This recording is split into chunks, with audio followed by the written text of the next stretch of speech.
Greetings! My name is Allie, and I'm here with another episode of Tarot for Geeks, a series that helps viewers learn the tarot card meanings by pairing each card with similar characters from your favorite comics, games, movies, and TV.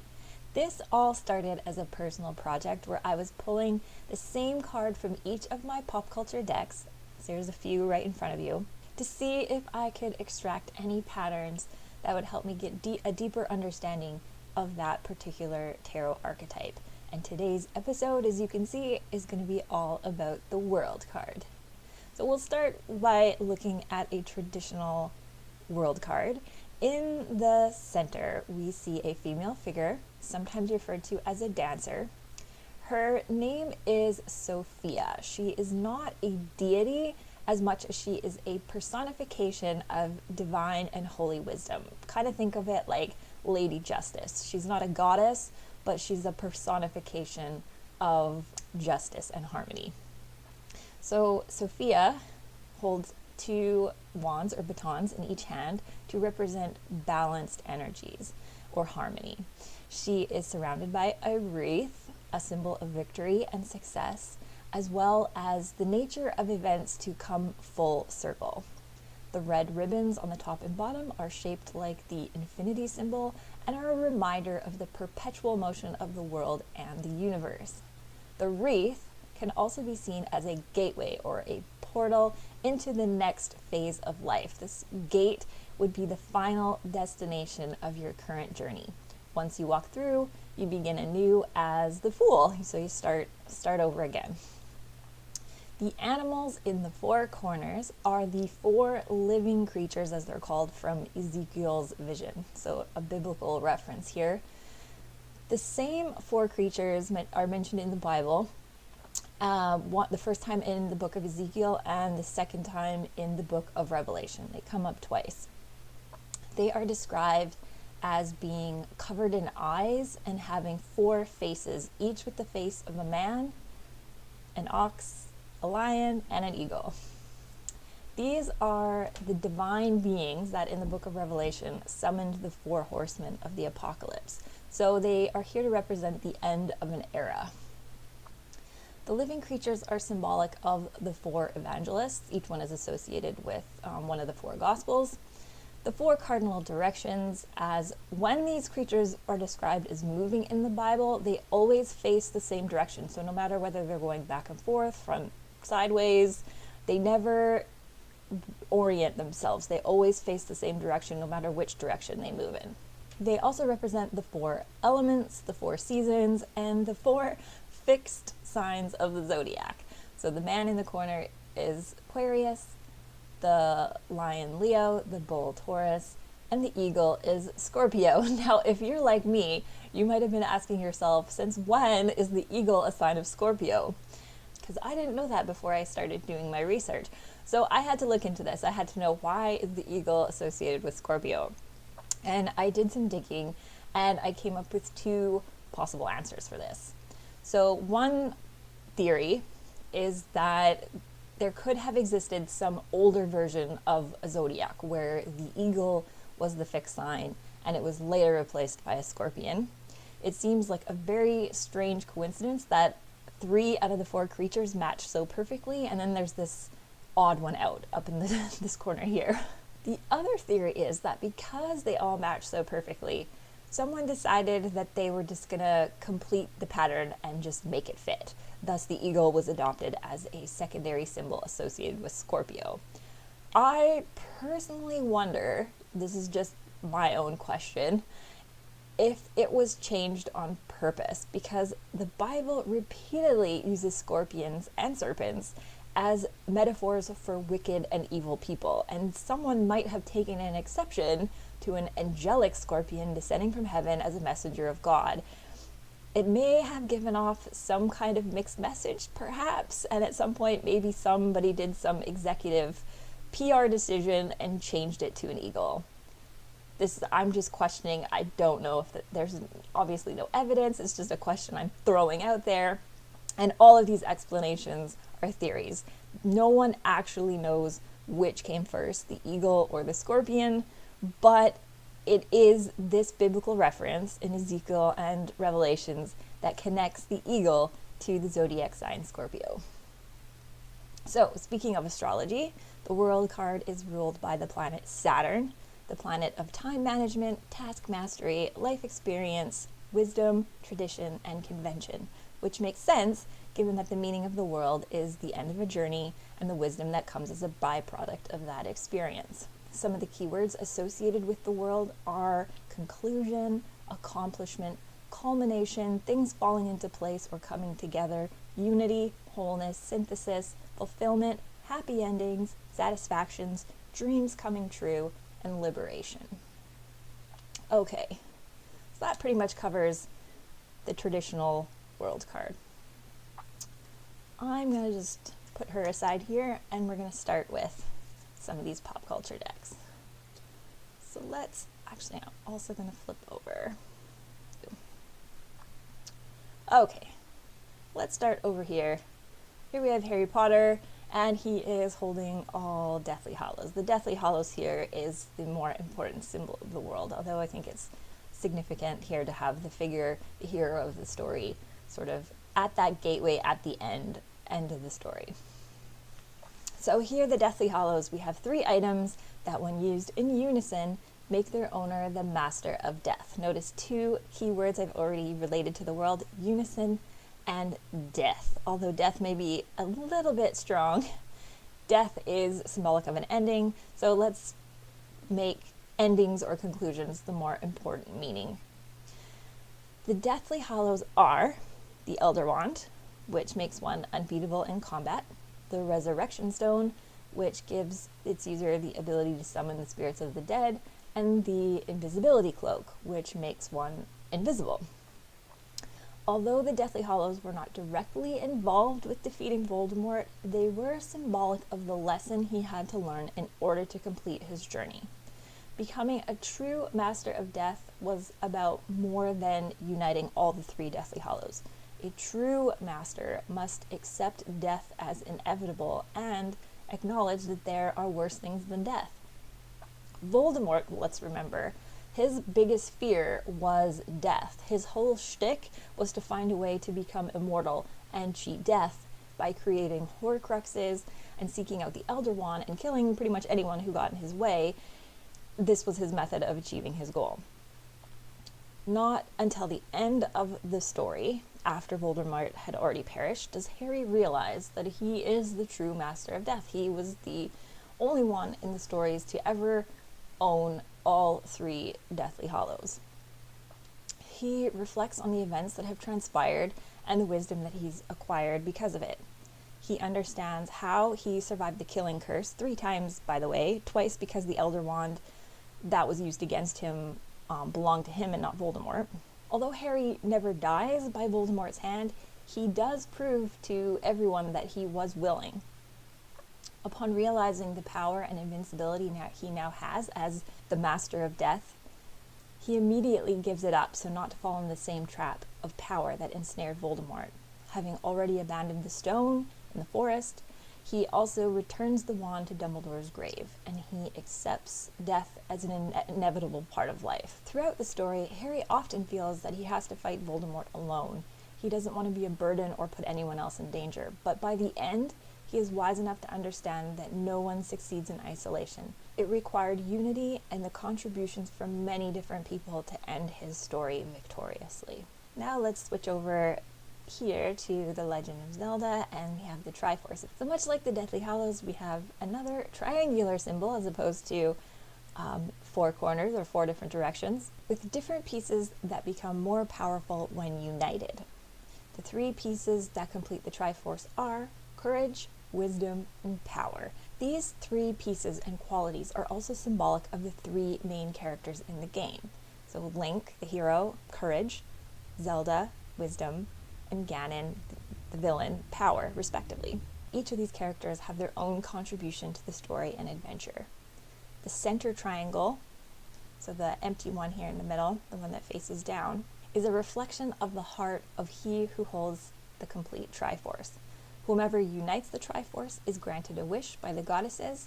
So here we have dreams coming true, fulfillment, accomplishment. If whoever unites the Triforce has a balanced heart, as would be reflected in the center triangle, they earn the right to govern the sacred realm.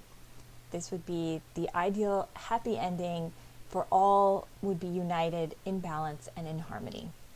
Okay, so now let's look at a couple of characters here that would represent the world. Let's first take a look at Mew here from the Pokemon Tarot. Not too much to say about this, but as a character or Pokemon species, Mew is a really good choice to represent the world. Mew is a very unique and mythical Pokemon that contains the DNA of every type of Pokemon, making it whole and balanced. It's able to perform any kind of attack or move that any other Pokemon can do. It has no limitations, and in the corner of the card we see similarities to the 4 living creatures. We have an eagle, this is Braviary, the lion, Pyroar, the bull Taurus, and up here we have Absol. I don't know why Absol, but why not Absol? Okay, before I talk about Superman, I just want to talk a little bit about the hero's journey. So the hero's journey is a monomyth that was identified by Joseph Campbell. Basically, it's the same story within every other story. And the hero's journey or the fool's journey is no different, and the world falls into that storyline. So the world would be the equivalent of the return to the known world, which is a phase in the hero's journey. So in the beginning, the hero leaves his known, safe, boring, humdrum world to explore new sites and territories. And in fact, there's usually a quest or a mission attached to that reason for leaving. But at the end of the story, the hero often returns to their known world, but permanently changed. They're not the same person they were when they left. The journey has changed them. There is a reaffirmation of when they come back of the necessity of that journey or adventure. So there was a reason they had to change. It's more often than not a change for the better. And the hero usually brings a gift or a treasure back to their original known world that has benefits for those that they left behind. It includes a celebration sometimes, or a moment of great self-realization, and there's a confirmation that there has been healing, peace, or unity restored. Some examples of this would be the morning that Ebenezer Scrooge wakes up, so it's Christmas morning, after he just spent the night being haunted by ghosts, where before he went to bed that night, he was this miserly, crotchety, selfish old man, and now he is full of generosity and Christmas spirit. So the city, the streets, the neighbors, everybody else is still the same, but the way he interacts with them has now changed.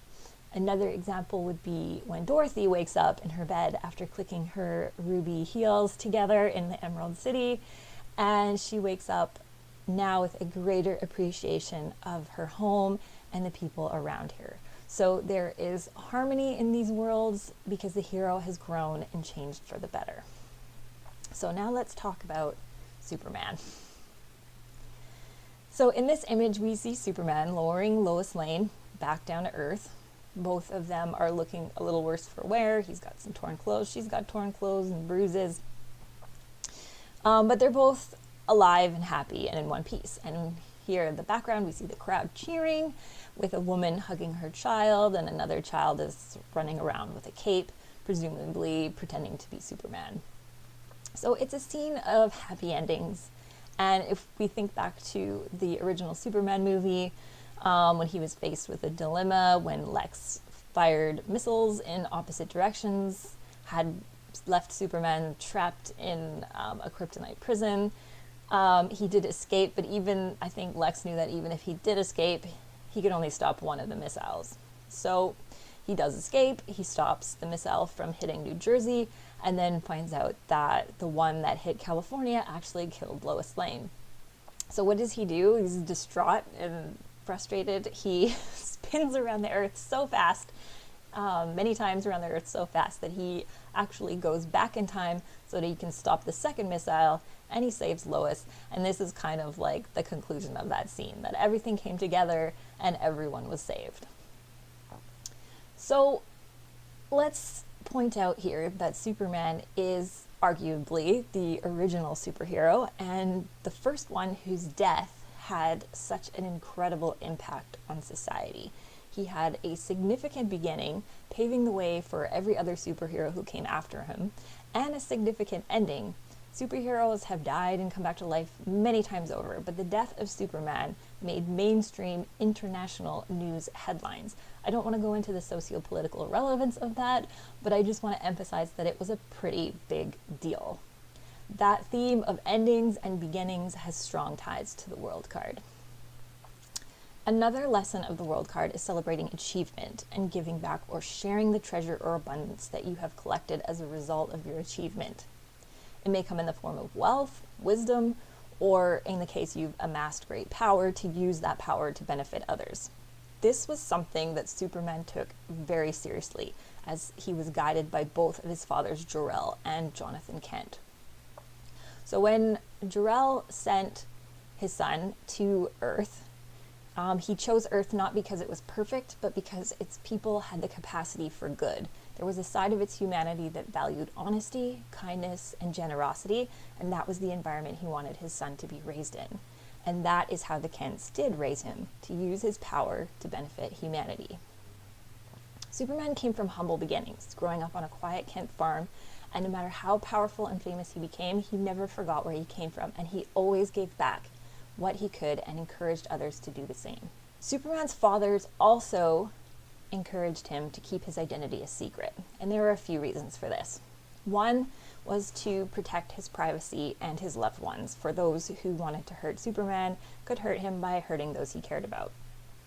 Two was because people, especially Jor-El, mentioned that if he didn't conceal his identity, people would become dependent on him, calling him day and night to fix everything in their lives, even situations where they can help themselves. Humans, he said, can do great things, but they would need the opportunities and the role models to show them the way. This puts immense pressure on Superman. You could say he has the weight of the world on his shoulders to always do the right thing, to be perfect because the world is watching, to help others but not help them too much, and to protect the planet. He also struggles with authenticity, fear that his true identity would put those he loves in harm's way, but at the same time, then, as a consequence, suffering from loneliness by concealing his true identity. He has no one to relate to and no one to talk to about it, especially once his parents pass away. He struggles with feeling whole, always hiding apart himself from the world, which ultimately traps him in this love triangle between Superman Lois and his alias Clark Kent. Clark is in love with Lois. Lois finds Clark a bit boring, but she's enamored with Superman, who, unbeknownst to her, is actually Clark. But once he reveals his true self, his love story has a happy ending, and they end up getting married. So here there's a lesson in unity. The superhero and the alias have to come together, and authenticity, that one needs to become whole and honest in order for their dreams to come true. All right, now let's flip over these two cards because they have some similarities too. So we're going to focus on, this is from the Game of Thrones tarot, and this is the Lord of the Rings tarot. And we see, maps. We have Middle Earth and the Blessed Realm, and here we have Westeros. So let's start with Westeros over here, because this one's sort of interesting. It's interesting because at this moment in time, I'm recording this video in early 2019, before the final season of Game of Thrones comes out. We've still got, 6 more weeks left before the final season begins. And we don't really know how the story ends, and this is a card that's all about ending, so it's a little bit tricky to interpret right now. All we know is that we have a map of Westeros, the 7 kingdoms, and in the corners, instead of the 4 living creatures, we have the four house sigils: the direwolf, the dragon, the stag, and the lion. So what do we know? We do know that in the beginning, Robert Baratheon united the 7 kingdoms until his accidental death, which opened up opportunities for revenge, war, and attempts to reclaim lost power. Who should be on the throne? That was the big debate. If we use the hero's journey as a guide, we can kind of predict that all these conflicts will have to come to some inevitable resolution for at least one character, and probably two. There will be a sense of peace, wholeness, great accomplishment, likely as a result of unity and contributions of many different parties. So it'll be interesting to see. I'd like to come back after the final season, the series finale is over, and we'll see if the interpretation of this card differs somewhat. And over here we have Middle-earth. This is a story that we know how it begins and we know how it ends. And it shows, as I said before, we have Middle-earth and Valinor, or the Blessed Realm. This is the place, the Blessed Realm, is where Frodo, Bilbo, and the elves sail away to at the very end of the book. It's a scene that has sort of a feeling of permanent goodbye. Like, they're not dying, but there's sort of this hint that they're kind of moving on, like they're ascending to heaven. There's a strong implication that they are never coming back. This is a one-way trip. Once the One Ring is destroyed and Middle-earth is whole and at peace again, but our heroes are forever changed. So this very last journey, so it's kind of like going back and stepping through the portal. If not symbolic of death or ascension, is sort of suggestive of a well-earned, happy retirement. The ship is that gateway, just like Harry Potter, who accepted his fate and his mortality. He wasn't trying to live forever. He wasn't trying to get great power. The ring bearers embrace their new journey with dignity, courage, and trusting that new life awaits them on the other side. And it's super hard to see, but this little scroll here has the walking song from The Lord of the Rings that goes, "The road goes on and on, out from the door where it began. Now far ahead the road has gone, and I must follow if I can, pursuing it with eager feet, until it joins some other way, where many paths and errands meet, and whither then the road goes on and on." So I talked a lot about all these different cards here, so I want to go back and compare the world to some other cards here. And let's start with the wheel, because they have very similar imagery here. Both are about turning and symbolize cyclical nature of life and rebirth and beginnings and endings and kind of going around and around, just like the world spins on an axis orbiting the sun. The seasons change in a cyclical, predictable pattern. And it's also, they both have the four living creatures situated in the corners, right? We have the bull, the lion, the man, and the eagle. Now, the difference between these two cards is the wheel represents external influences along our journey, while the world is the work that you put in yourself and the rewards that come as a result of that. Now, the best analogy I've heard to illustrate the difference between the world and the wheel is to think of the world as a carousel. So the carousel goes around and around on a journey. It gives you a 360-degree perspective, and you always come back to where you began, only changed by the things that you see while you're on the other side. But while you're on this journey, the horses on the carousel are moving up and down by gears, and that would be the wheel. So these are the highs and lows along your journey. Things that you have to encounter, they're not things that you created, but situations that you're forced or faced to deal with. And they may be good situations or they may be bad situations. So you're going up and down as you're going around, and you're never staying up or down for very long. So that's the difference between the world and the wheel. Now, I want to compare these two cards, because I feel like I've mentioned death a lot while explaining the world card, so I think it's important to distinguish the difference between the world card and the death card. So both cards do imply endings and new beginnings, but there is a difference, and I will give you a real world example in a moment. So the world is a return to the known world when we're looking at the hero's journey. It's the phase of the hero's journey when they return to the known world. It's a culmination of events, the completion of a mission or a quest. Death, on the other hand, happens sort of maybe in the late middle of the story. It's a pivotal moment of transformation when the hero is reborn with a new attitude, perspective, or standard of living. Death is the apotheosis stage of the hero's journey.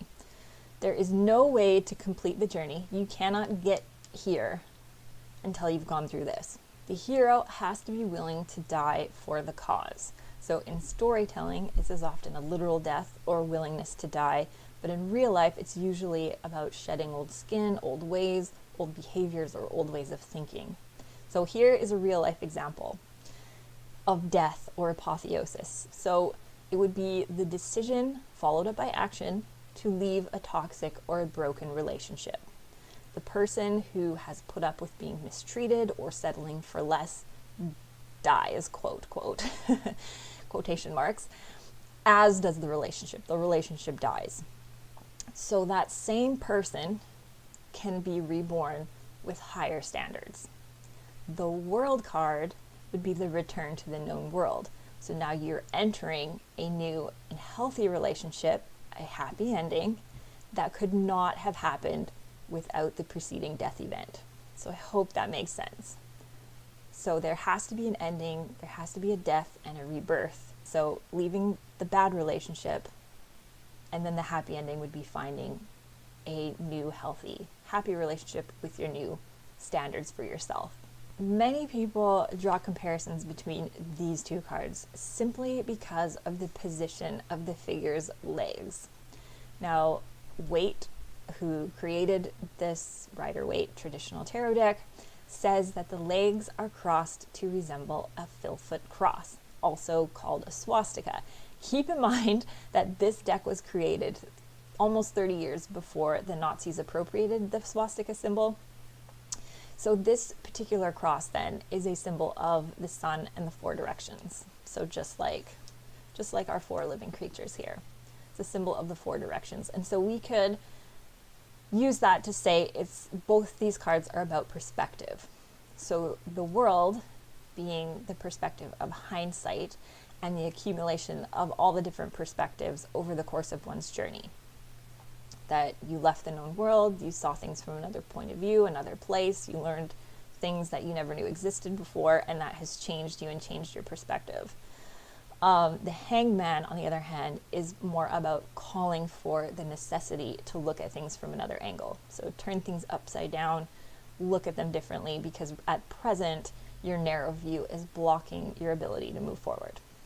That's really the only comparison here. All right, now just to recap, let's see if I can fan these out a little bit nicer so we can see everything. All right, so looking at all these cards, our maps, our characters, our, the Deathly Hallows and the Triforce, for example, what can we say about all these cards? So the world represents the cyclical nature and of beginnings and endings. Particularly happy endings with resolution when everything comes together and falls into place. We get fulfillment and peace and harmony. It's also about unity and wholeness, multiple elements coming together and being stronger than the sum of their parts. Not hidden and scattered in pieces, not at war, not divided in identity, but whole and authentic. It's also about honoring a great achievement and the growth of transformation that goes along with that. It's a reminder to use our wealth, wisdom, and power only for good and bring rewards that we have accumulated back to the place where we started so that others can benefit. Now, those are my thoughts and observations on the world card. If you like this video, don't forget to subscribe to my channel so you'll be notified as soon as the next episode is posted. And I invite you to share your thoughts or any observations I may have missed. If you know of any other famous fictional references to the world card from your favorite TV shows, movies, games, or books, let me know in the comments. I'd love to hear from you. As always, thanks for watching, and until next time, stay shiny and keep sparkling.